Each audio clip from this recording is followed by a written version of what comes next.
Halo sahabat Aceh TV 1, kali ini kita akan bahas 3 makanan di Aceh yang hanya ada pada bulan Ramadan. 1. Sambai on pegaga. Sambai on pegaga yang berarti sambal daun pegagan merupakan sajian kuliner yang sudah turun-temurun dilestarikan. Meski berlabel sambal, makanan ini pada dasarnya menyerupai urap Aceh. 8 menu makanan tradisional yang unik tersebut biasanya disantap dengan taburan kelapa parut. Rasanya yang khas membuatnya sering jadi menu digemari untuk berbuka puasa. Setiap jenis daun yang digunakan dalam meracik sambai on pegaga memiliki khasiat tersendiri, sehingga dijualnya pun hanya saat Ramadan tiba. 2. Kanji rumbi. Kuliner ini berbentuk seperti bubur ayam. Bahan baku utamanya adalah beras. Sebagai pendampingnya ada ayam, udang rebus, dan beragam rempah terbaik milik bumi Serambi Mekah. Sementara bumbunya ada ketumbar, merica, jahe, peka, adas manis, kayu manis, bawang merah, dan biji pala. Untuk menghasilkan kanji rumbi terbaik, beras disangrai sampai kuning dan ditumbuk halus. Langkah berikutnya, beras direbus hingga menjadi bubur. Di dalam rebusan bubur tersebut, bumbu lalu dimasukkan dalam keadaan terbungkus kain tipis. Serupa beras, ayam juga direbus hingga empuk. Bila semua sudah matang, lalu disajikan dengan taburan bawang goreng.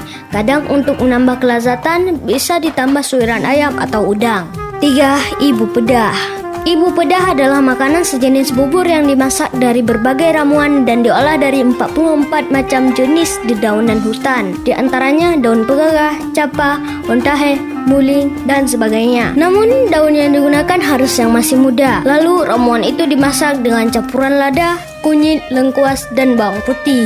Adonan rempah ini kemudian dicampur dengan beras dan kelapa yang telah diparut. Rempah yang digunakan sebagai bumbu akan terasa sedikit pedas. Karena itu makanan ini disebut ibu pedah atau air nasi pedas. Makanan khas Aceh besar ini sudah turun-temurun dilestarikan. Bahkan setiap desa selalu memasak ibu pedah di masjid, lalu dibagikan ke masyarakat. Tak ketinggalan, budaya gotong royong menjadi kunci dalam memasak ibu pedah. Makanan ini sangat jarang dijual di pasaran. Namun jika Anda ingin mencicipinya, setiap masjid di wilayah Aceh besar selalu memasak ibu pedah selama Ramadan dan dibagikan ke masyarakat sekitar secara gratis. Demikian video kali ini. Terus ikuti channel Aceh TV 1.